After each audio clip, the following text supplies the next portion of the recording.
Very good evening student, कैसे हैं आप लोग? आपको मेरी आवाज आ रही है? आप मुझे सुन पा रहे हैं, मुझे देख पा रहे हैं? काइंडली एश्योर करें कि ये सर ऑडियो एंड वीडियो के नाउ वी की कंटिन्यू द सेशन। ठीक है, अगर आपको मेरी आवाज आ रही है, ठीक है,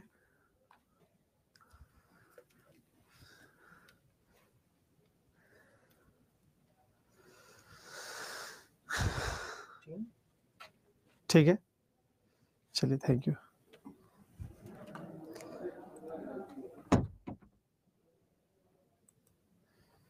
तो ऑडियो वीडियो की शुरुआत सही है, तो हम लोग चलिए क्लास की शुरुआत करते हैं। राधे राधे जी। सारे बच्चे यहाँ पे जुड़ चुके हैं। जैसे कि आपको ये पता है कि ये कंप्यूटर साइंस की क्लासेस है, कंप्यूटर साइंस की क्लास है। वो बच्चे जो TRE 4.0 की टारगेट कर रहे हैं, TRE 4.0 की टारगेट कर रहे हैं, या फिर एस्टेट फेज 2 की टारगेट कर रहे हैं, ये आपके लिए ये क्लासेस है। टॉपिक हमारा चल रहा था बुलियन लॉ एंड मतलब हम लोग क्या क्या पढ़ चुके हैं अभी तक, ये ऑलरेडी हम बता चुके थे लास्ट वीडियो में। कल की क्लास में हम लोग एक वीडियो पे एक क्वेश्चंस पे अटके थे, वहीं से कहानी स्टार्ट होगी। मैं उम्मीद करता हूं कि वो आप लोगों ने ट्राई भी किया था। ठीक है, तो वहीं से स्टार्ट करेंगे। और इसके अलावा अगर मैं बात करता हूं यहाँ पे, बिल्कुल हाँ, तो वहीं से चीजें स्टार्ट हो गई। फिर आगे आज का जो बेसिक एजेंडा ये है कि आज हम एड्रेसिंग मोड के कॉन्सेप्ट पे हम लोग चर्चा करने वाले हैं, एड्रेसिंग मोड से। ठीक है, तो जैसे कि एड्रेसिंग मोड पे मैंने आपको ये बताया था, एड्रेसिंग मोड पे मैंने ये बताया था कि एड्रेसिंग मोड बेसिकली है क्या। तो सिंपल सा बात है, कंप्यूटर आर्किटेक्चर में किसी भी इंस्ट्रक्शन को जो इंस्ट्रक्शन दिया जाता है, तो वो इंस्ट्रक्शन कहां से आएगा, उसके लिए एड्रेसिंग मोड की। खैर ये आपको ये आगे चर्चा कर रहे होंगे, लेकिन फिलहाल चलिए टॉपिक पे बात करते हैं। तो एक बार जितने बच्चे यहाँ पे जुड़े होंगे, फ्लैशबैक, ये मैंने ये बताया था कि ये आपको याद कर लेना चाहिए था। मैं उम्मीद करता हूं कि आप याद कर लिए होंगे। इसके अलावा ये बुलियन लॉ अगर आपको याद हो गया था, तो बुलियन लॉ से इस तरह के क्वेश्चंस थे, जैसे कि लास्ट वीडियो में हम लोग ये क्वेश्चन सॉल्व हो चुका था, ये भी सॉल्व हो चुका था। ठीक है, ये भी सॉल्व हो चुका है। ये भी बहुत एक नए प्रकार का क्वेश्चन है जो आजकल देखने को मिल रहा है। ठीक है, एक बार रिफ्रेश कर ले अगर किसी को वीडियो क्वालिटी में दिक्कत आ रही है तो ये भी एक नए प्रकार का क्वेश्चन है जो कल से पहले वाली वीडियो में हम लोग डिस्कस किए थे। ठीक है, उसके बाद ये क्वेश्चन ऑलरेडी डिस्कस हो चुका था। ठीक है, ये क्वेश्चंस भी शायद ये भी क्वेश्चन डिस्कस हो चुका था। ठीक है, उसके बाद हम लोग बात कर रहे थे, ये वाला क्वेश्चंस भी डिस्कस हो चुका था, ये क्वेश्चंस भी डिस्कस हो चुका था। ठीक है, उसके बाद ये क्वेश्चंस भी डिस्कस हो चुका था, ये भी क्वेश्चन डिस्कस हो चुका था, ये भी डिस्कस हो चुका था। कहानी यहां पे आके रुकी हुई थी और यहीं से हम लोग को आगे बढ़ना है। ठीक है, तो स्टूडेंट क्वेश्चन हमारे पास क्या था? तो क्वेश्चन हमारे पास यही था कि दोस्त हमारे पास चीजें इस प्रकार से थी कि a प्लस बी बार था, a प्लस बी बार था। ठीक है, और फिर मेरा b प्लस सी था, b प्लस सी था। ठीक है, और फिर मेरा b था। तो सिंपल सा बात है कि एक क्वेश्चन को सॉल्व करने का मल्टीपल वे हमारा हो सकता है, मल्टीपल तरीका हमारे पास हो सकता है। कौन सा? हाँ, कमेंट मैंने देख लिया, कल बहुत सारे बच्चे इसको बाद में सॉल्व कर रहे थे यहाँ पे। ठीक है, कमेंट मैंने देख लिया, डोंट वरी अबाउट दैट। ठीक है, तो इस क्वेश्चंस को अगर हम लोग देख पा रहे तो कल ही इसमें बहुत सारे बच्चों ने कमेंट। ठीक है, तो अगर यहाँ पे देखा जाए स्टूडेंट, सिंपल से अगर मैं बात करता हूं तो बस यहाँ पे सिंप्लीफिकेशन का ही काम था जो रह गया था यहाँ पे। ठीक है, तो सबसे पहले मैंने क्या किया था, इसको सिंप्लीफाई किया था। ठीक है, कैसे किया था? तो क्रॉस मल्टीप्लीकेशन, यानी कि a को b से, यानी कि ए बी मेरा था, ए बी हो गया। फिर a को c से, यानी कि ए सी मेरा हो गया था। ठीक है, उसके बाद b बार प्लस b बार और प्लस b किया था, और फिर b बार और c हुआ था। यहां तक तो कल ही तक हम लोग कर चुके थे, यहीं से चीजें स्टक हो गई थी। ठीक है, तो यहां पे एक फॉर्मूला लगा था, ये आपको ये पता है कि a बार इक्वल टू मेरा कितना होता है, 0 होता है। दैट्स वाई ये तो मेरा 0 हो गया था। ठीक है, यानी कि मेरे पास मामला क्या आ गया था, रह क्या गया था, तो ए बी रह गया था, ए सी रह गया था। ठीक है, ए बी रह गया था, ए सी रह गया था, और प्लस बी बार और सी रह गया था। ठीक है, यहां तक तो किसी को कोई दिक्कत नहीं था, यहां पे बिल्कुल यहां तक तो कोई दिक्कत नहीं था, यहां पे कोई प्रॉब्लम नहीं आया था, किसी को कोई समस्या यहां पे नहीं था, यहां तक तो कोई दिक्कत नहीं था। ठीक है, इसके बाद कहानी फिर से स्टार्ट हो गई। ठीक है, समस्या इसके बाद से बड़ा हुआ। तो अब यहां पे क्या किया गया कि हम यहां पे इन करके मल्टीप्लाई कर, यानी कि बी को इसी से मल्टीप्लाई कर रहे हैं। यानी कि अब क्या होगा, ये सबका इससे मल्टीप्लाई, मैं यहीं पे कॉमन लेके करना चाह रहा था, लेकिन वही वाला का मामला यहाँ पे फिट नहीं हुआ। अब यहाँ पे क्या होगा कि अंदर हम इसी को डायरेक्ट मल्टीप्लाई कर देंगे। जब मल्टीप्लाई करेंगे तो मेरे पास क्या आएगा, ठीक है, मेरे पास ए बी और बी आ जाएगा, प्लस ए बी सी आ जाएगा, और प्लस ए बी का बार और बी का बार इज टू, सॉरी ए नहीं, बी का बार इज टू बी और इज टू सी आ जाएगा। यही चीजें जो हम लोग वहां तक, यहां तक आएगा, यहां तक तो कोई दिक्कत नहीं यहां पे, ठीक है। अब यहां पे अगर देखा जाए तो अगर इसको हम लोग लिख सकते हैं, अगर मैं बात बोलता हूं तो b इज टू बी, यानी कि हमें एक फॉर्मूला पता है कि a is to A equal to मेरा a होता है, तो इसको हम लोग ए बी लिख देते हैं डायरेक्ट, ठीक है, ये 2b का 1b, और ये आपका हो गया a b c हो गया, a b c हो गया। और ये b is to B bar equal to हम लोगों ने क्या पढ़ा है, 0 होता है, तो किसी भी संख्या को 0 से मल्टीप्लाई करेंगे तो 0 ही होगा, यानी कि ये मेरा 0 हो गया, ये मेरा सम अप हो गया। अब क्या बचा, तो ए बी बचा, मेरा ए बी बचा प्लस ए बी सी बच गया, ठीक है, A B plus A B C बच गया, ठीक है, ए बी बच गया प्लस ए बी सी हो गया। अब यहां से क्या किया था, तो ए बी मेरा कॉमन ले लिया, ए बी कॉमन ले लिया, तो 1 प्लस सी है, 1 प्लस सी इक्वल टू मेरा 1 होता है, तो that's why A B equal to 1 equal to मेरा ए बी आ गया। तो राइट आंसर यहां पे ए बी था। तो हम यहीं पे एक तरीका निकाल रहे थे कि हम दूसरे तरीके से कर रहे थे, दैट्स वाई कि थोड़ा सा फंस गया था। तो ए बी मेरा, सर यहां पे कौन कौन सा फॉर्मूला पे इस्तेमाल किए, तो हम A is to A equal to 1 शुरू किए, 1 प्लस सी, या फिर इसको हम 1 प्लस ए भी बोल सकते हैं, इक्वल टू 1 होता है। तो अगर आपने अभी तक टेबल चार्ट देखा होगा स्टूडेंट, अगर आपने टेबल चार्ट देखा होगा तो ये आप देख सकते हैं, यहां पे कहां गया टेबल चार्ट, फर्स्ट वाले टेबल पे, ठीक है।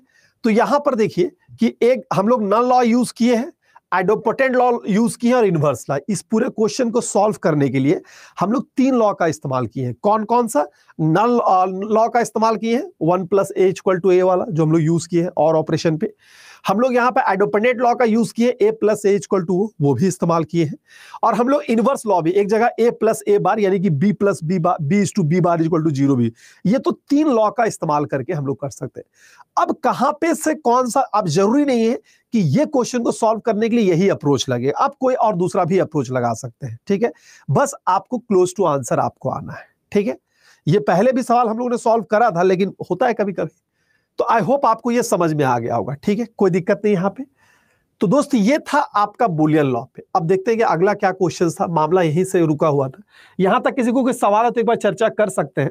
हर क्वेश्चन को 1 से 2 बार बनाइएगा, नहीं ज्यादा कुछ कर सकते तो जो सवाल है उसको ही दोबारा सॉल्व कीजिएगा, ठीक है, ठीक है। अब एक क्वेश्चन और यहां पर है, एक क्वेश्चन और यहां पे, चलिए बात करते हैं, ठीक है। गेम देखो 2 है, एक हल ज्यादा, अगर मैंने जितना भी क्वेश्चंस देखा है प्रीवियस ईयर में, तो हमें डिस्ट्रीब्यूटेड लॉ का बहुत ज्यादा यूज देखने को मिला है, आइडोपोटेंट लॉ का देखने को मिला है, नल लॉ का देखने को मिला है, और अगर मैं बात करता हूं बहुत बार हम लोगों ने डी मॉर्गन लॉ को भी यूज किया है। तो ऐसा नहीं है कि हाँ, लेकिन फ्रीक्वेंसी सबसे ज्यादा उसी लॉ का है, डिस्ट्रीब्यूटेड लॉ हो गया, नल लॉ हो गया। और एक बार और बता दीजिए सर स्टूडेंट, मैंने पहला स्टेप में यही किया है कि सबको मल्टीप्लाई कर दिया, ए प्लस बी और ए प्लस सी, गणित का रूल जो होता है ना, ए प्लस बी और इज टू बी प्लस सी वाला। तो ए को बी से मल्टीप्लाई करेंगे तो मेरा ए बी आएगा, फिर ए को सी से मल्टीप्लाई करेंगे तो ए सी आएगा, बी बार को बी से मल्टीप्लाई करेंगे तो मेरा B bar is to B आएगा, और बी बार को सी से मल्टीप्लाई करेंगे तो ये मेरा आएगा। यहां तक कोई दिक्कत नहीं है, ठीक है।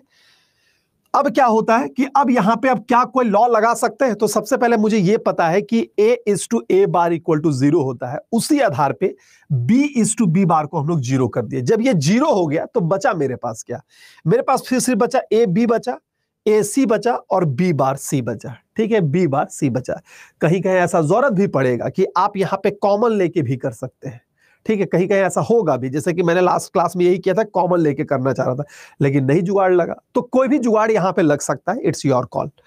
चलिए, तो एक स्टेप यहां पे हो गया। दूसरा क्या है, अब ये वाला b बाहर है, अब इसको मैंने अंदर ले लिया, अंदर में क्या किया, मल्टीप्लाई कर दिया। तो A इज टू BB, इसको B था, एक B और आ गया तो BB आ गया, और यहां पे मेरा ABC हो गया यहां पे, ठीक है, और यहां पे B bar is to B plus C हो गया, ये अंदर आएगा तो ठीक है, ये अंदर इसको मैंने कर लिया। और जब अंदर कर लिया तो क्या यहां सिंप्लीफाई कर सकते हैं? तो दोस्तों B इज टू B को हम लोगों ने B लिख दिया, क्योंकि हमें पता है कि A is to A equal to A होता है। फिर ये ABC, यहां पे कोई जुगाड़ नहीं लग रहा है, यहां पे क्या है, B is to B bar है, B is to B bar equal to 0 होता है, क्योंकि ये लॉ हमें पता है वहां पे इनवर्स लॉ पे, तो इसलिए ये खत्म हो गया, इसको आगे मेरे पास चीजें क्या रह गई, AB प्लस AC। अब इन दोनों मैंने AB कॉमन ले लिया, AB जब कॉमन ले लिया तो अंदर मेरा 1 प्लस C, अभी हमने लॉ पढ़ा था 1 प्लस A इक्वल टू 1, तो AB इक्वल टू 1, इस पूरे के लिए हमने 1 लिख दिया, AB equal to 1 equal to AB मेरा राइट आंसर आ गया। ठीक है, करना पड़ेगा शो बेटा, ठीक है, थोड़ा सा मेहनत करना पड़ेगा, और ये अगर आ गया ना, देखो बहुत खूबसूरत है आपका एग्जाम के लिए, कोई टॉपिक से अगर क्वेश्चन आ जाता है ना तो भर के आ जाता है। टीआरई 2.0 में बुलियन लॉ से 3 से 4 क्वेश्चन दे दिया, अगर दे देगा तो बहुत अच्छी बात है। और मैं आपको बता देता हूं कि डिजिटल इलेक्ट्रॉनिक्स जो आपका चेकिंग करेगा वो इसी तरह का क्वेश्चन देगा, थ्योरी नहीं देगा, थ्योरी नहीं के बराबर रहेगा। ठीक है, और जाहिर सी बात है कि आपके सिलेक्शन और जो में डिफरेंस क्रिएट करेगा, यही 2-4 सवाल है जो क्रिएट करेगा। ठीक है, ये याद रखिए। चलिए अब आते हैं दूसरे सवाल में, दूसरा सवाल क्या कहता है वो देखते हैं। चलिए इसको ट्राई कीजिए।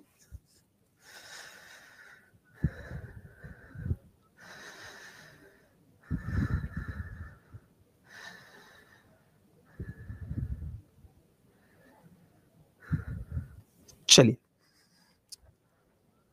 B प्लस AC, ठीक है, कितने बच्चों का आंसर आ गया? तो इसको भी एज इट इज हम लोग सॉल्व करने की कोशिश करेंगे। क्या है, तो मेरे पास मामला है AB plus A is to B plus C, ठीक है, और plus B is to B plus C। ठीक है, जो दिमाग में आ रहा है लगाइए, पहले जो दिमाग में कर रहे हैं, गलत होगा होगा, जो कर रहा है दिमाग में पहले करिए उसको। तो दिमाग मेरा कह रहा है कि सर इसको पहले अंदर डाल देते हैं। ठीक है, तो जब अंदर डाल रहे हैं तो पहले AB हो गया प्लस AB हो गया प्लस AC हो गया, ठीक है, प्लस BB हो गया और प्लस मेरा BC हो गया।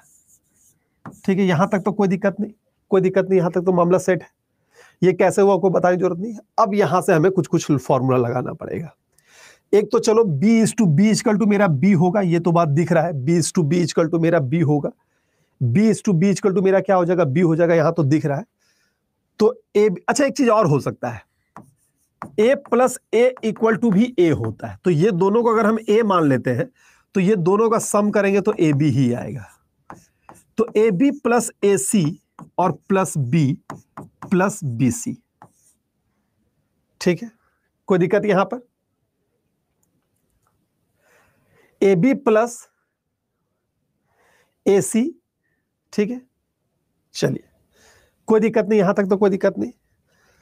अब AB plus AC plus B common ले लिए तो 1 प्लस C, 1 प्लस C, तो AB plus AC plus B, 1 plus C मेरा क्या होता है, 1 प्लस, ठीक है, हाँ B को कॉमन ले लिया यहां पे।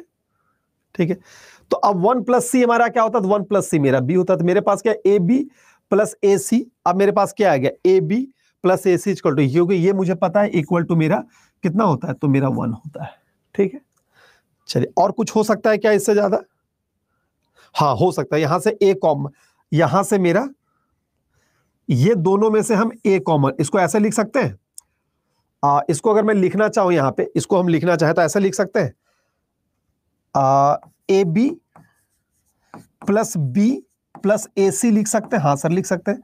अब यहां से B कॉमन ले लेते हैं, जब B कॉमन ले लेंगे तो मेरा क्या आएगा, 1 A प्लस 1 या 1 प्लस A, कैसे भी लिख सकते हो। ठीक है, 1 प्लस A लिख सकते हो। ठीक है, और प्लस मेरा AC आ गया, ये मेरा 1 होता है। ठीक है, तो मेरा क्या हो गया, B इज टू 1 और प्लस AC, यानी कि B plus AC is the right answer. ठीक है,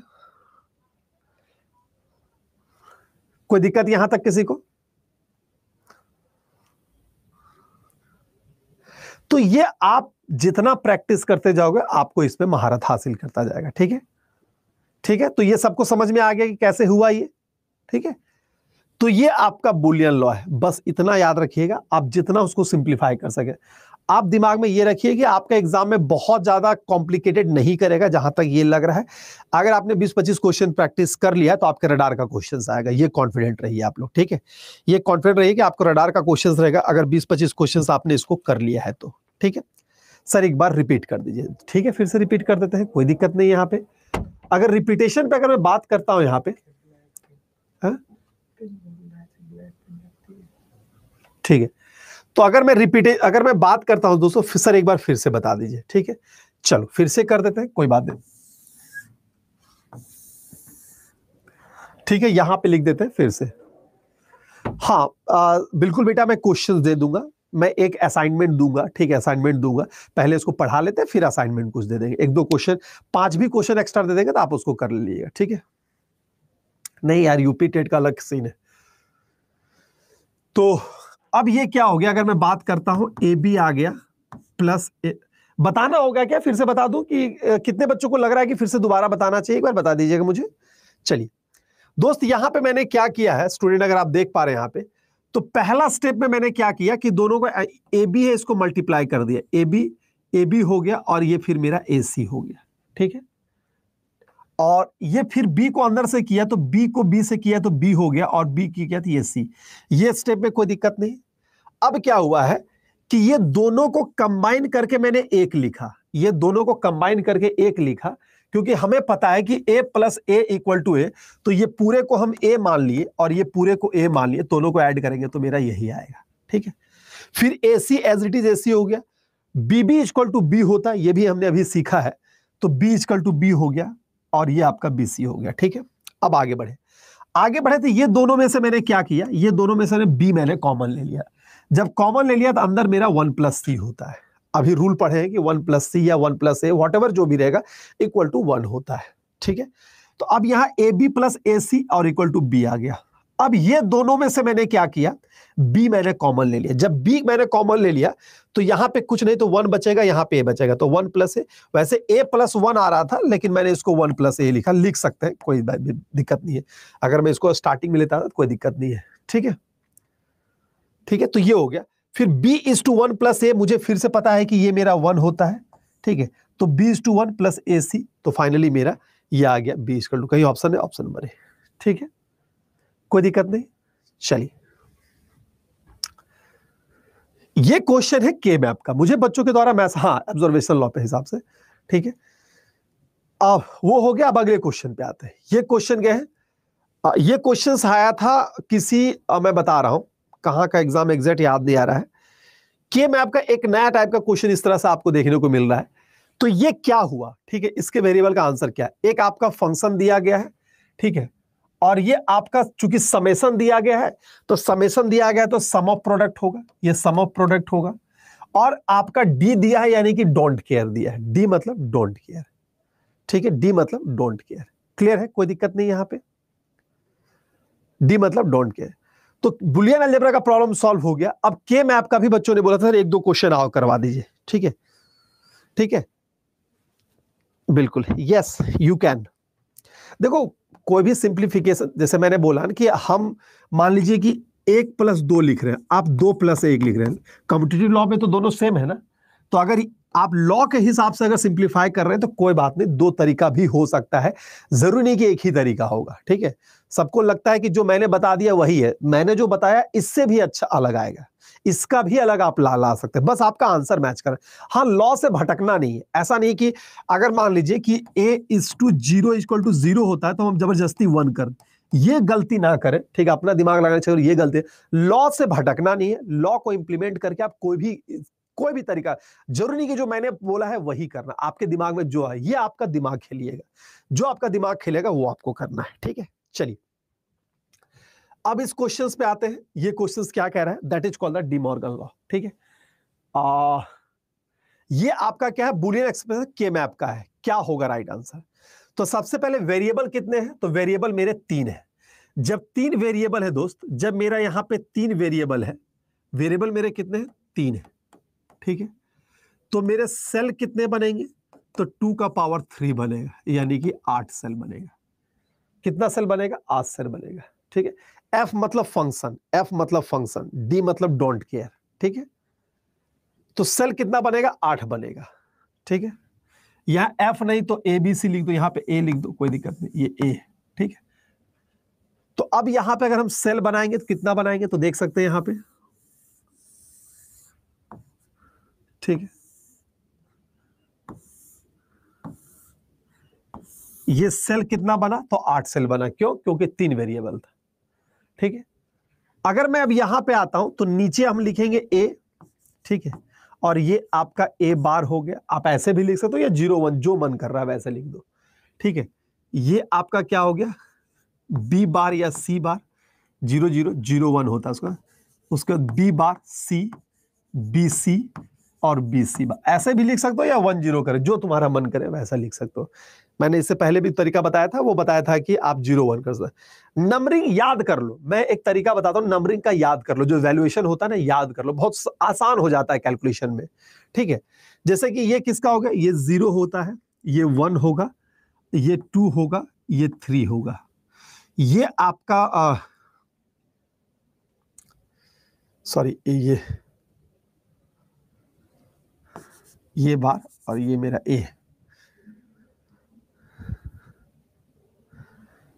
ये मेरा क्या होगा? ये मेरा 4 होगा, सॉरी, ये मेरा क्या होगा? ये आपका 4 होगा, ये आपका 5 होगा, ये आपका 6 होगा, ये आपका 7। इस तरह करके सेल में डायरेक्ट वैल्यू बैठा सकते हैं। ठीक है, वेरी गुड। ठीक है, अब अगर यहां पे क्या करना है? अब वैल्यूएशन प्रिंट करना है, जो जहां है उसको पिट आउट कर दो। सम ऑफ प्रोडक्ट है तो 1 1 लिखेंगे। तो मेरा क्या है? 0 2 6 है, यानी कि मेरा इसका इस्तेमाल हो रहा है, 2 का इस्तेमाल हो रहा है और 6 का इस्तेमाल हो रहा है। That's it. ठीक है, और डोंट केयर में क्या है? 1 3 5, 1 3 5 डोंट केयर में दिया हुआ है। तो 1 3 और 5, 1 3 5। अब बात को समझिएगा। ठीक है, बात को समझिएगा कि डोंट केयर का यूज क्या होता है। डोंट केयर का यूज होता है कि अगर मुझे ये पता है रूल, मुझे ये पता है रूल कि हम पेयर कितने का कर सकते हैं। हम 2 का पेयर कर सकते हैं, 4 का पेयर कर सकते हैं, 8 का पेयर कर सकते हैं, 16 का पेयर, ये पेयर कर सकते हैं। ठीक है, अगर मुझे मेरा मेनली, हम लोग जो ये सब के मैप या बुलियन का जो इस्तेमाल करते हैं, मेनली हमारा टारगेट ये होता है कि हमें जो है एक्सप्रेशन है वो छोटा करना है। ठीक है, एक्सप्रेशन है वो मुझे छोटा करना है। ठीक है, अब एक्सप्रेशन छोटा यानी कि मुझे जो 4 गेट का इस्तेमाल कर रहे हैं, क्या उसको हम 2 गेट में कर सकते हैं? यही इसका मेन एजेंडा है। ठीक है, मिन टर्म मैक्स टर्म इसको हम लोग बोलते हैं, मिनिमम और मैक्सिमम जिसको हम लोग कहते हैं। ठीक है, हाँ, जैसे होता है ना, ये जो सेल बनता है 2 का पावर 0, 2 का पावर 1, 2 का पावर 2, 2 का पावर 3, 2 का पावर 4, ऐसे करके बनता है। तो ये 1 हो जाता है, ये 2 हो जाता है, ये 4 हो जाता है, ये 8। तो इस वजह से 1 2 4 8 का ये पेयर बनता है। ठीक है, अब यहां पे लॉजिक है कि सर डोंट केयर का क्या यूज है। तो सिंपल सा फंडा ये समझिए कि अगर आपको ऐसा लग रहा है कि सर अगर हम डोंट केयर का यूज करेंगे तो मेरा सिंप्लीफिकेशन थोड़ा सा आसान हो जाएगा, you can use the don't care. ठीक है, यानी कि डोंट केयर का यूज करके हम अगर पेयरिंग बना सकते हैं तो यू कैन, अगर उसकी जरूरत नहीं है तो कोई बात नहीं। जैसे कि अगर हम लोग यहां पे बात करते हैं इस सेल में क्या है, अगर हम पेयरिंग बना रहे हैं तो ये एक पेयर बन गया, ये एक पेयर मेरा बन जाएगा, ये एक पेयर बन जाएगा। ठीक है, ये एक पेयर बन जाएगा, कोई दिक्कत नहीं यहां पे। ठीक है, ये एक पेयर बन जाएगा और दूसरा पेयर कौन बनेगा? तो अगर ऐसा हो सकता है कि हम इसका पेयर, हमें ये लिबर्टी है, डोंट केयर होने से हमें ये लिबर्टी है कि बेसिकली हम क्या कर सकते हैं, हम ऐसा भी पेयर बना सकते हैं, ये पेयर भी बना सकते हैं अगर जरूरत पड़ेगा तो।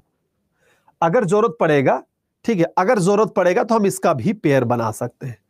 तो क्या हम इसकी जरूरत पड़ेगी? इसकी जरूरत पड़ेगी क्या? तो मैंने ये बताया कि डोंट केयर का ये यूज होता है कि आप इसका लेके पेयर बना सकते हैं। चलिए अब इसको इरेज करते हैं। ठीक है, अब समझ में आ गया कि डोंट केयर का क्या यूज होता है। ठीक है, अब मुझे क्या करना है कि try to make a larger pair, हमें यहां से बड़ा पेयर बना। तो कैन भी सर 0 0 पता कैसे चलेगा? 0 0 ऐसे पता चलेगा बेटा, जो सेल जो हमारा बनता है नेमिंग याद रख लीजिएगा, नेमिंग आपको ऐसे याद रखिएगा कि ये आपका 0 होता है, ये आपका 1 होता है, ये 0 0 होता है, ये आपका 0 1 होता है, ये आपका 1 1 होता है, ये 1 0 होता है। नीचे आपको ए वेरिएबल को डिनोट किया जा रहा है, ऊपर ये सेल बनाने का रूल होता है, ठीक है, ऐसे याद रखिएगा, ये सेल बनाने का रूल होता है, ठीक है। अब कोई दिक्कत नहीं होगा। चलिए, अब सर मुझे पेयर बनाना है, तो सबसे पहले हमारी टारगेट क्या होना चाहिए कि हम बड़ा पेयर बनाए, 4 पेयर। तो 4 पेयर बना रहे हैं क्या? यहां पर अगर हम देखते हैं 4 पेयर बन रहा है क्या, तो 4 पेयर बन रहा है क्या? बनेगा, लेकिन अगर हम डोंट केयर का यूज करेंगे तो क्या बिना डोंट केयर का भी हम लोग कर सकते हैं क्या? बिना डोंट केयर का भी कर सकते हैं क्या? चलिए, क्या बिना डोंट केयर का भी बनेगा क्या? बताइए। जिनके भी फर्स्ट क्लास है, आप किस एग्जाम की तैयारी कर रहे हैं मुझे बताइए।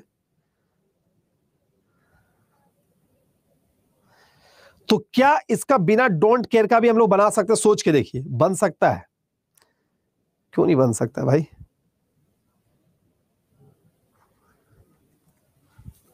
नाइस।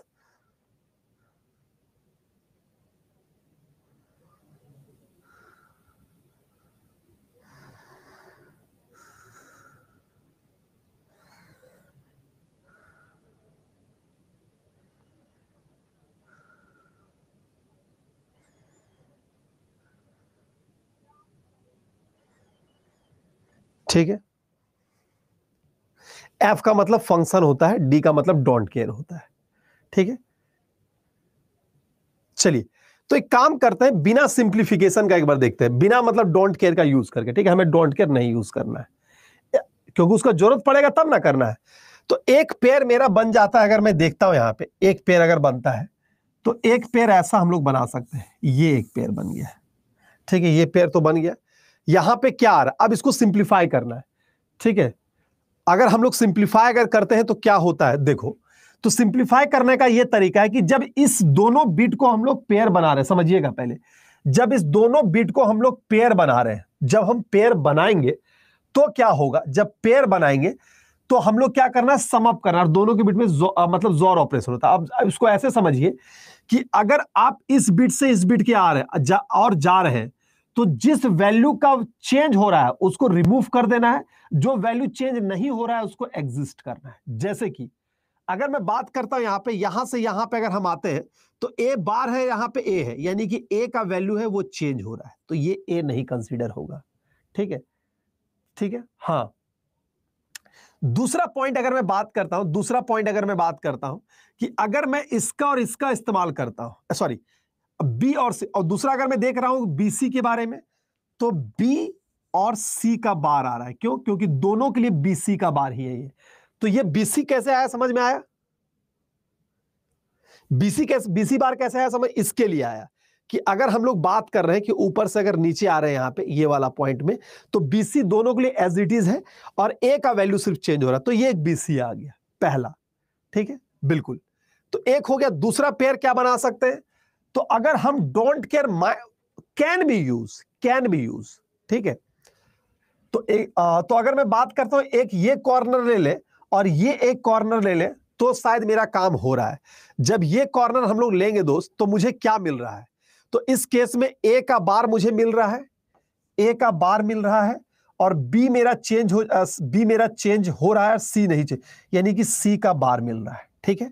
यानी कि मेरे पास आंसर क्या आ रहा है, तो बी और सी का बार आ रहा है, और प्लस मेरा ए बार और सी बार आ रहा है, ए बार और सी बार आ रहा है, तो ये मेरा राइट आंसर हो गया, ठीक है, ठीक है। तो इसमें भी दो ही एक्सप्रेशन आ रहा है, ठीक है, ये भी हम कर सकते हैं।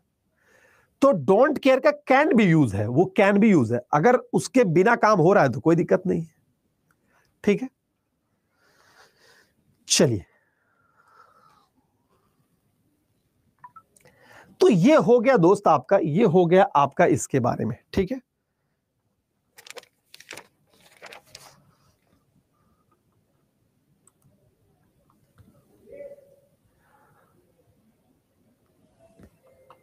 ठीक है, हाँ, आप जितना बड़ा पेयर बना सकते हैं, जितना बड़ा पेयर बना सकते हैं। जैसे एक पेयर अगर हम लोग करना चाहें तो ऊपर का चारों का एक पेयर बना ले, और लेकिन ये इसके लिए अलग से फिर एक लेना पड़ेगा। ठीक है, अगर आपको डोंट केयर का यूज करके बना, लेकिन यहां पे बिना डोंट केयर का भी यूज बन जाएगा मेरा। ठीक है, ठीक है, वो मोर देन वन लगा देंगे क्या, वो बात का अभी पता है 75 पॉसिबिलिटी दिमाग में रख के मत चलो, जो है सो है। ठीक है कि यस मुझे मिनिमम वेरिएबल लाना है तो हम ये मिनिमम वेरिएबल लेके आए हैं। ठीक है, आप single step by step rule को सॉल्व करिए। ठीक है, ऑप्शन तो बहुत क्लोज ही देगा ना, खैर ये ऑप्शन तो मैंने बहुत उस तरह से ले लिया कि बहुत ज्यादा क्लोज दे दिया। ठीक है, ठीक है, तो सबसे पहले विदाउट डोंट केयर ट्राई कीजिए, अगर विदाउट डोंट केयर नहीं हो रहा फिर डोंट केयर का इस्तेमाल कीजिए। ठीक है, ठीक है, नहीं नहीं, ये 100% ये सही है कि बिना आप टीआरई का, बिना स्टेट का कोई टीआरई एग्जाम दे सकता था। ठीक है, चलिए अब आते हैं अगले टॉपिक पे। अगला टॉपिक है वो है एड्रेसिंग मोड। ठीक है, अब एक ऐसा टॉपिक है दोस्तों, ठीक है, अब ये एक ऐसा, अब इसको थोड़ा सा प्रैक्टिस कीजिएगा, थोड़ा सा प्रैक्टिस कीजिएगा। जिस दिन हम लोग असाइनमेंट सॉल्व करेंगे उस दिन कुछ क्वेश्चन और एक्स्ट्रा कर देंगे, ट्राई करेंगे कुछ को और मतलब याद करो, लेकिन फिलहाल यही दिमाग में रखिएगा कि आपको यहां पे आप डोंट केयर सही बना था बेटा, ये अरे यार क्या मतलब इतना छोटा सा, आप जैसे मैंने एग्जांपल दिया था ना कि आपको ऐसे करके ये भी पेयर बना सकते थे। ठीक है, अगर मान लीजिए ये कॉर्नर नहीं रहता तो हम एक इसको और एक इसको करके बनाते, काम मेरा हो जाता। ठीक है, तो रूल बस इतना याद रखिएगा कि पेयरिंग जो हमेशा बनेगा इस पैटर्न पे बनेगा। के मैप का कोई भी क्वेश्चन अगर के मैप का कोई भी अगर क्वेश्चन आ रहा है तो वहां पे हमेशा दिमाग में ये रखिएगा कि आपको दो तरह का, एक सम of product, product of some आएगा। जब सम ऑफ प्रोडक्ट आएगा तो इस पैटर्न पे, प्रोडक्ट सम आएगा तो 0 0 पे करना होगा। ठीक है, 0 0 पे करना होगा। उसका भी मैंने तरीका बता दिया है, जो आज से 2 दिन पहले वीडियो हुई थी, एक बार प्रॉपरली पूरा वीडियो को देखिएगा और जितना क्वेश्चंस करवाए है एटलीस्ट उतना भी करके आप सॉल्व कीजिएगा तो आपका काम बन जाएगा। ठीक है, लेकिन 4 पेयर भी लेंगे तब भी तो मेरा मतलब दो ही आएगा ना मेरा, उससे कम तो आ नहीं रहा है ना। ऐसा करते कि 4 करते तो मेरा एक ही वेरिएबल पे काम हो जाता है, ऐसा तो हो नहीं रहा है। We are target to minimize the term ना,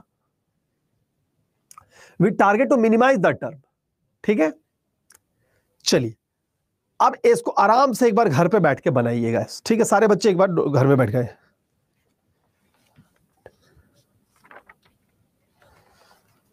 चलिए अब आप बात करते हैं एड्रेसिंग मोड पे, एड्रेसिंग मोड पे बात करते हैं। ठीक है,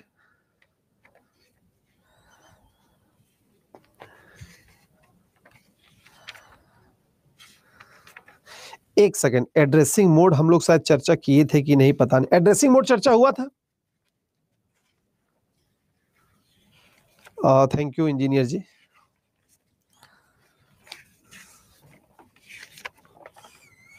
नहीं हुआ था एड्रेसिंग मोड पे चर्चा, चलिए करते थोड़ा सा एड्रेसिंग मोड पे चर्चा। ठीक है, देखो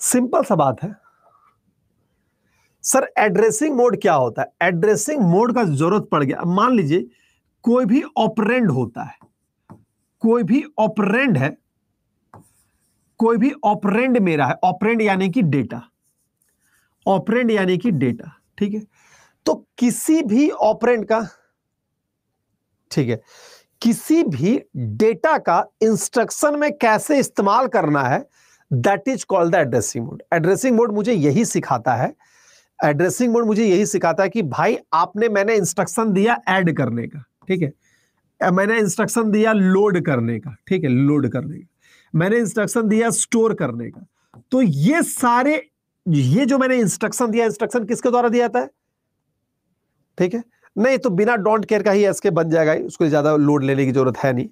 ठीक है, बिना डोंट केयर का ही वो बन गया है। ठीक है, हाँ हाँ समझ में आ गया भाई कि तुम क्या ला रहे हो उसको। ठीक है, चलिए अब आता है थोड़ा सा, तो ये एड्रेस आपको ये क्लियर हो गया ना। आप देखिए बुलियंस और के मैप का कॉन्सेप्ट फंस गया दिमाग में, ठीक है। दो टाइप होता है, एक लॉ पे बनता है और एक आपका मैपिंग पे बनता है, सिंपल है, ठीक है। अब इस पे थोड़ा सा आपको और हाथ घिसना पड़ेगा तो और उसमें कॉन्फिडेंस आ जाएगा, ठीक है। ये थोड़ा सा एक दो और टाइप का क्वेश्चन है मेरे पास, मैं ला के दूंगा आपको, जिससे आपको और मतलब एक बार ऐसा होता है कि बिना डायग्राम का बनेगा, मतलब बिना डायग्राम बिना सर वैल्यू पूछा जाता है कभी कभी। एक एस्टेट में एक ऐसा क्वेश्चन आया था कि वैल्यू डायरेक्ट पूछा गया था, तो वो भी क्वेश्चंस मैं करवा दूंगा। जैसे वो क्वेश्चन हम टाइप करवा लेंगे, हम ला के आपको करवा देंगे, ठीक है। तो इन केस मुझे जैसे ये आज मैं इसलिए बताया पाया के मैप, क्योंकि बहुत सारे बच्चों बाद में कमेंट किए थे क्लास देखने के बाद कि सर एक बार डॉन्ट केयर और बता दीजिए, क्योंकि आप वहां पे छोटे बोर्ड पे पढ़ा रहे थे, थोड़ा सा दिक्कत हो रहा था। तो अब दिक्कत नहीं होना चाहिए, मैंने तरीका बता दिया, इसलिए मैंने डोंट केयर वाला क्वेश्चन लेके आ गया था, लेकिन संजोग से जो यूज नहीं पड़ा उसका, बिना उसका ही हो गया है, ठीक है। चलिए अब आते हैं बैक्टीरियल एड्रेसिंग मोड पे। सर एड्रेसिंग मोड क्या है? तो दोस्त अगर जितना भी इंस्ट्रक्शन है, अब इंस्ट्रक्शन कौन दे रहा है, तो इसको हम लोग कहते हैं मशीन इंस्ट्रक्शन। ये मेरा होता है, समझिए यहां पे, ये मेरा मशीन इंस्ट्रक्शन होता है, ये मेरा मशीन इंस्ट्रक्शन है। सर मशीन इंस्ट्रक्शन क्या होता है? तो मशीन इंस्ट्रक्शन जो लिखा जाता है वो लिखा जाता है असेंबली लैंग्वेज में, वो लिखा जाता है असेंबली लैंग्वेज में, वो लिखा जाता है असेंबली लैंग्वेज में, ठीक है। असेंबली लैंग्वेज कहने का मतलब क्या हो गया? लो लेवल लैंग्वेज है। बेसिकली माइक्रो प्रोसेसर की जो कोडिंग हुई है वो असेंबली लैंग्वेज में ही हुई है। तो जब हम असेंबली लैंग्वेज का कोड कर रहे होंगे, ठीक है, वहां पे क्या है, दो ही चीज है, यूजर ने डेटा डाला, अब उसको सिस्टम इंस्ट्रक्ट कर रहा है कि तुमको ये काम करना है, ठीक है। अब वहां पे सिंपल सा बात है कि अब एड्रेसिंग मोड की आवश्यकता यह पड़ती है कि वो बताता है कि कौन सा किस इंस्ट्रक्शन से, या कोई भी इंस्ट्रक्शन जैसे लोड है या स्टोर है या कोई भी इंस्ट्रक्शन है, वो इस डेटा का कैसे यूज करेगा, इसी के लिए बनाया गया है एड्रेसिंग मोड, ठीक है।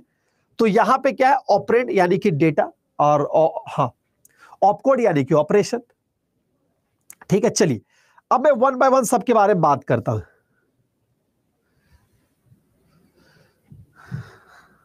तो अगर यहां पे समझा जाए तो एक लाइन में अगर डिफाइन करें तो what is the addressing mode, तो it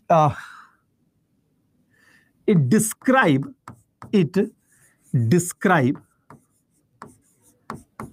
the address of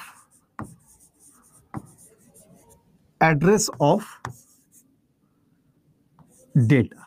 basically ये इसका काम होगा कि भाई ये इंस्ट्रक्शन जाइए वहां पे रखा हुआ, जाके यूज कर लीजिए, ठीक है, ये इसका काम हो गया। तो इसको बोल सकते डिस्क्राइब, ठीक है, एड्रेस ऑफ डेटा। डेटा यानी कि ऑब, ठीक है, ऑपरेंड, डेटा यानी कि ऑपरेंड, ठीक है। अगर जैसे मैं लिखता हूं कि ऐड 5, तो ये 5 क्या हो गया, यही आपका डेटा हो गया, ये इसका इंस्ट्रक्शन हो गया, ये इसका इंस्ट्रक्शन हो गया, ठीक है। चलिए, ठीक है। हाँ ये पार्ट है कंप्यूटर आर्किटेक्चर का पार्ट है, ठीक है। कंप्यूटर आर्किटेक्चर में सबसे ज्यादा अगर क्वेश्चन पूछा भी जाता है, मात्र दो ही चीज आपको दिमाग में रखना है, एक एड्रेसिंग मोड, याद करना पड़ेगा, माइंड बैठा लो, इसको याद रखना पड़ेगा, ठीक है। दूसरा आपका आर्किटेक्चर के तरह से रिस्क सिस्क होता है ना, ये 3 टाइप का होता है, तो वो ये दो चीज का सबसे इंपॉर्टेंट पार्ट है, ठीक है, सबसे इंपॉर्टेंट पार्ट, और यही है आर्किटेक्चर में, पूरा यही सब है, ठीक है। उसके बाद जैसे टीआरई 3.0 में एक बार 1.0 में एक बार क्या पूछ दिया गया था कि आपको मतलब माइक्रो प्रोसेसर का जनरेशन पूछ दिया गया था, ठीक है। हाँ ऐड इज ऑपकोड, बिल्कुल। अब अगर मैं बात करता हूं, अब मैं बात करूंगा यहां पे टाइप ऑफ एड्रेसिंग मोड पे। जब हम बात करते हैं टाइप ऑफ एड्रेसिंग, आप समझिएगा पहले, ठीक है, पहले एड्रेसिंग मोड समझिए, उसके बाद हम आगे पढ़ेंगे। ये ज्यादा इंपॉर्टेंट कंप्यूटर, वैसे अगर आप लोग कंप्यूटर साइंस का स्टूडेंट हो तो दूसरे टॉपिक हम लोग शुरू करते हैं, लेकिन ये आपके लिए इंपॉर्टेंट टॉपिक है, ठीक है। Type of addressing mode, addressing mode, ठीक है। तो यहां पे क्या, सबसे पहले अगर मैं बात बोलता हूं, ठीक है, तो immediate addressing mode, immediate addressing mode,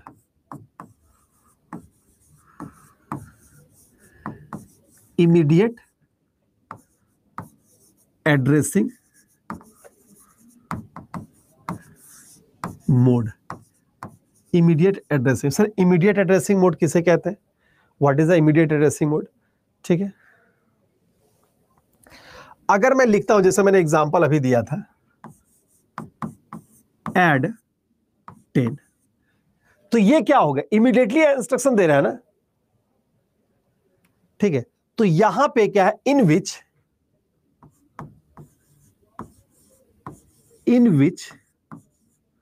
data is directly given to instruction, directly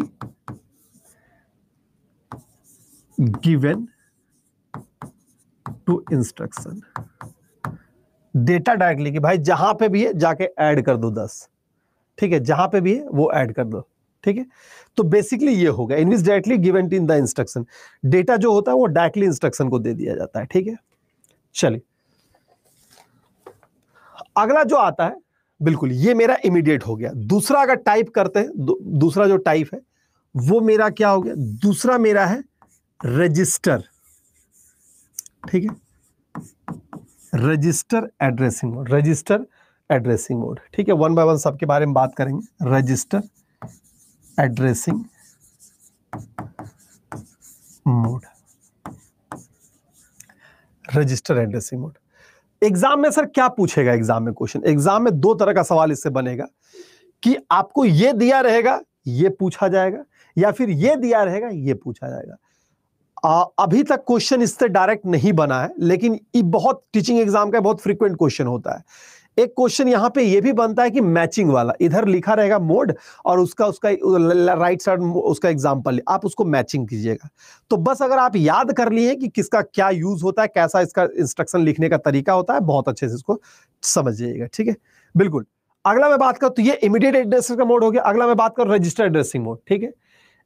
data stored in the same register, ठीक है। अब यहां पे बात किया जा रहा है इन विच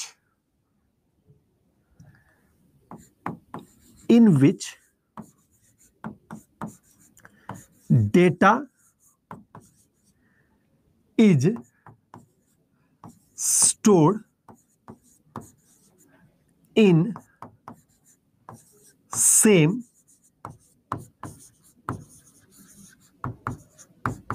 रजिस्टर। ये क्या कर रहा है दोस्त, इसका काम करने का तरीका ये है कि ये डेटा इंस्ट्रक्शन को नहीं दे रहा है, ये क्या दे रहा है, ये रजिस्टर के बारे में बता रहा है, ठीक है। ये क्या बता रहा है कि ये रजिस्टर के बारे में बता रहा है, ठीक है। आप इसको ऐसे लिख सकते हैं, जैसे कि अगर मैं लिख देता हूं कि ऐड एक्स, ठीक है। तो अब क्या है कि जो डेटा है वो इस रजिस्टर में, डेटा क्या है वो रजिस्टर में है, ठीक है। तो हमें रजिस्टर के बारे में, ठीक है, हम क्या बता रहे हैं, हम रजिस्टर के बारे में बता रहे हैं। यहां पे क्या है, रजिस्टर एड्रेसिंग मोड। हम बता रहे हैं कि डेटा जो है वो बेसिकली क्या है, उस रजिस्टर में जाइए और उस रजिस्टर का डेटा को ऐड कर दीजिए, ठीक है। एडिशन कीजिए किसमें, तो उस रजिस्टर वाले डेटा में। हम यहां पे क्या कर रहे थे, डायरेक्ट डेटा के बारे में बात हो रहा था कि 10 ऐड करो 20 ऐड करो। यहां पे हम नहीं, यहां पे अंदर क्या है मुझे नहीं पता, ABCD Z क्या है। तो बस इतना मुझे पता है कि इस रजिस्टर, वो प्रोग्राम काउंटर हो सकता है या फिर आपका एक्यूमुलेटर रजिस्टर हो, तो कोई भी रजिस्टर हो सकता है कि भाई जाइए इस रजिस्टर, क्योंकि जब हम लोग बात करते हैं एड्रेसिंग के रजिस्टर के बारे में, मल्टीपल एड्रेस है भाई, वहां पे इंस्ट्रक्शन रजिस्टर है, एक्यूमुलेटर है, प्रोग्राम काउंटर है। तो बस हम एड्रेस के बारे में, हम उस रजिस्टर के बारे में बता दें, इस रजिस्टर में जो भी डेटा उसको जाके ऐड करो। इससे फायदा भी होगा भाई कि मुझे बार बार मतलब स्पेसिफिक डेटा पे काम नहीं करना पड़ेगा, बस लोकेशन मुझे बताना पड़ेगा, तो चीजें थोड़ी फास्ट भी होगी यहाँ पे। चलिए अब मैं आता हूं, अगला जो होता है वो होता है डायरेक्ट एड्रेसिंग मोड, ठीक है। तीसरा जो हो गया वो मेरा है डायरेक्ट एड्रेसिंग मोड।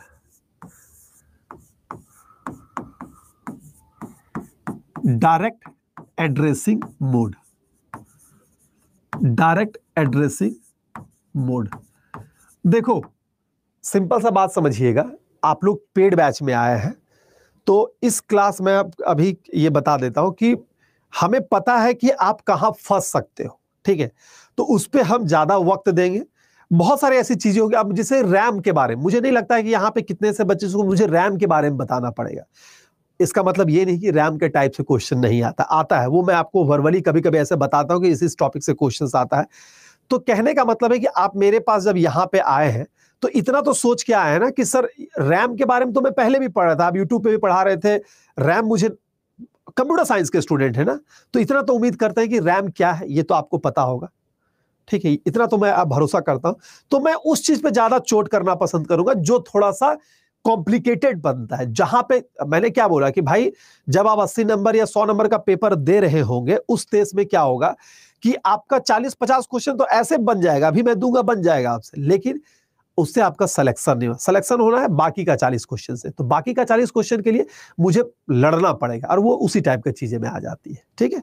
तो इसीलिए कभी कभी ऐसा होगा कि फंडामेंटल पे मैं ज्यादा समय नहीं दूंगा, ठीक है, और ये पार्ट ऑफ द स्टडी होगा, हाँ, लेकिन मैं गाइड करूंगा कि यहाँ से चीजें रहेगी, ठीक है, वो आपके लिए सरप्राइज पैकेज रहेगा, ठीक है।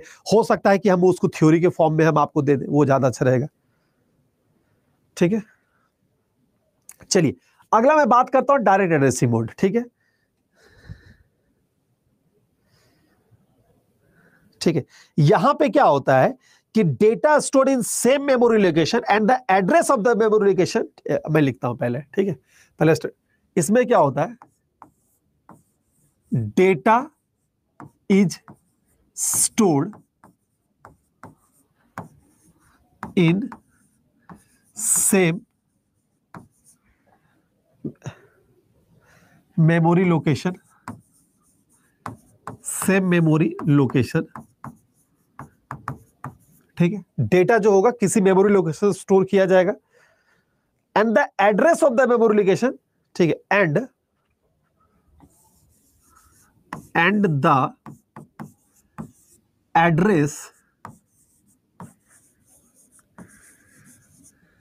Of memory location given directly to instruction, directly to instruction, directly to instruction, ये इसके बारे में हो गया, ठीक है। अगर बात करता हूं यहां पे ये क्या कहना चाह रहा है,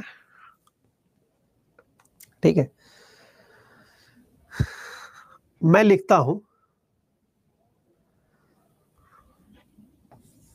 स्टोर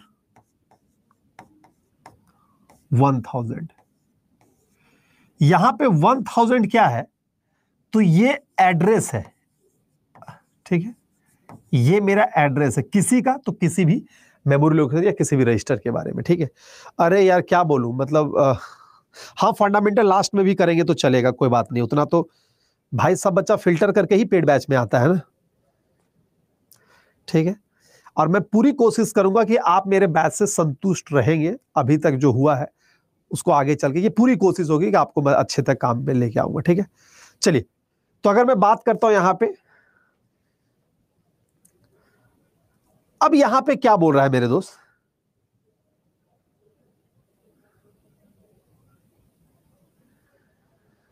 ठीक है, तो बेसिकली ये क्या है, तो ये आपका 1000 क्या हो गया, तो मैं लिख देता हूं यहां पे, ये मेरा मेमोरी लोकेशन हो गया, ये मेरा मेमोरी लोकेशन हो गया। तो मैं क्या बोल रहा हूं कि भाई इस मेमोरी लोकेशन में, हां, आपको ये बताना है कि ये मेमोरी लोकेशन में, आपको ये जानना है कि ये मेमोरी लोकेशन में, इस मेमोरी लोकेशन में जो भी डेटा है, याद रखिएगा क्या बोला जा रहा है, इस मेमोरी लोकेशन में, इस मेमोरी लोकेशन में जो भी डेटा है उसको जाके स्टोर करो, या जो भी यहां पे इंस्ट्रक्शन रह सकता है, ठीक है। तो इस मेमोरी लोकेशन में जो है, तो यही बोल रहा है कि डायरेक्ट एड्रेस में, तो डायरेक्ट मुझे क्या दे रहा है, तो लोकेशन ही मुझे बता दे रहा है।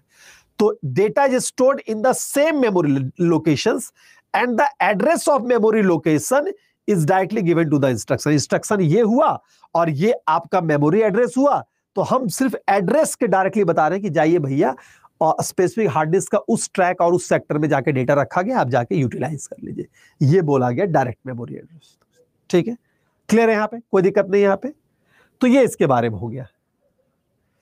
चलिए ये इसके बारे में हो गया, अब आज की कथा यहीं तक रहेगी और कल इससे भी आगे हम लोग बढ़ेंगे, ठीक है। आज के लिए इतना ही रखते हैं, ठीक है। आज बस इतना कीजिएगा, आप लोगों को होमवर्क एक दे के जाऊंगा कि कल लॉ पूरा याद रख लीजिएगा, ठीक है। सुमन एक काम करना, जिसको भी दिक्कत आ रहा है लॉ वाला, और कोई आपको नया बात नहीं है, आपके साथ दिक्कत होगा, सबके साथ दिक्कत होगा, ठीक है। तो सर इस तरह का दिक्कत को हम इजाद कैसे करेंगे? सिंपल सा तरीका है कि आप एक क्वेश्चन को, नहीं नया क्वेश्चन बन रहा है मत बनाओ, छोड़ दो नया क्वेश्चन। जितना क्वेश्चन आपके पास 8-10 क्वेश्चन है, जितना मैंने करवाया है, और उतना भी अगर 2-3 बार लिखो, खुद कॉपी कर सकते हो ना, कॉपी कर सकते हो, देख देख के लिख सकते हो ना, वो काम करो, ठीक है। तो एक बार उसको जाइए, जिसको भी लॉ में दिक्कत आ रहा है या के मैप में, हुबहू एक बार आप क्या कीजिए, लिखना स्टार्ट कीजिए, ठीक है। उसमें समय इन्वेस्ट कीजिए, आपको खुद ब खुद वो आपका अपना लगने लगे। कुछ चीजें ऐसी होती है जो आपसे इन्वेस्टमेंट मांगता है, तो इन्वेस्टमेंट वो मांगेगा, ठीक है। सिंपल से ये कन्वर्जन नहीं है, थोड़ा सा है चीज है ये, ठीक है। ठीक है, तो चलिए अभी के लिए इतना ही रखते हैं, फिर मिलेंगे कल वाले क्लास में। हाँ 60% ही तो चाहिए आप लोगों को, ठीक है। तो रोजाना 4 बजे क्लास प्रॉपर होगी, डेली होगी। अब छुट्टियां खत्म होगी, एटलीस्ट पूरा सितंबर तक क्लास में दिक्कत नहीं आएगी, ठीक है। अक्टूबर में फिर फेस्टिवल शुरू होगा, सितंबर में कोई फेस्टिवल है नहीं वैसा डायरेक्टली, तो अक्टूबर में जो होगा होगा, लेकिन सितंबर में आपको कोई, हम लोग सितंबर में बहुत दूर तक खत्म करके आगे बढ़ जाएंगे, ठीक है। क्वेश्चंस अभी तो नहीं है, पूरा पढ़ाएंगे उसके बाद और क्वेश्चन देंगे। तो पहले आ जाइए, प्रॉपर नोट्स बना लीजिए पहले, ठीक है, ठीक है, जाइए इसका प्रॉपर नोट्स पहले बना लीजिए, ठीक है। Take care. तो अभी के लिए इतना ही रखते हैं, फिर मिलता है अगला वाले वीडियो में, और इसको कंप्लीट करने की कोशिश करेंगे, चाहेंगे कि हम टाइप करके लेते हैं ताकि ज्यादा समय में, ठीक है। तो 1-2 क्वेश्चन और कर लेते हैं ना निरंजन, ठीक है। यूट्यूब पे रात 8 बजे क्लासेस होगी, ठीक है। नहीं 6 बजे अभी क्लास नहीं, उसमें वीकेंड में क्लास रखें 6 बजे वाली क्लास में, ठीक है। क्लास का टाइमिंग 4 बजे, हाँ क्लास का टाइम बढ़ाना ये याद रखिएगा, ठीक है। ये जैसे खत्म होगा उसके बाद शायद ऑपरेटिंग सिस्टम है, शायद ऑपरेटिंग सिस्टम है इसके बाद, ठीक है। ऑपरेटिंग सिस्टम या डेटा सिस्टम एक बार देखना होगा, ठीक है, ठीक है। न्यू चैनल पे क्लास होगी, ठीक है। Thank you.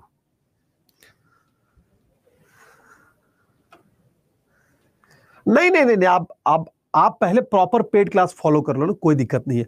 यूट्यूब रिवीजन करना के लिए होता है ना, रिदम बना होता है, उसके लिए आपको मैं यहाँ इतना कंटेंट दे दूंगा कि आपको और भटकने की आवश्यकता नहीं पड़ेगी। और इस बार मैं कुछ आपको मटेरियल भी बना के देने की कोशिश कर रहा हूँ, काम कर रहा हूँ, अब वो होगा जैसे देता रहूंगा, ठीक है। कंप्यूटर विवेक पांडे, ठीक है। थैंक यू, मिलते हैं अगले वाले वीडियो में। थैंक यू दोस्तों, क्लास के बाद मुझे रेट जरूर कीजिएगा। Thank you.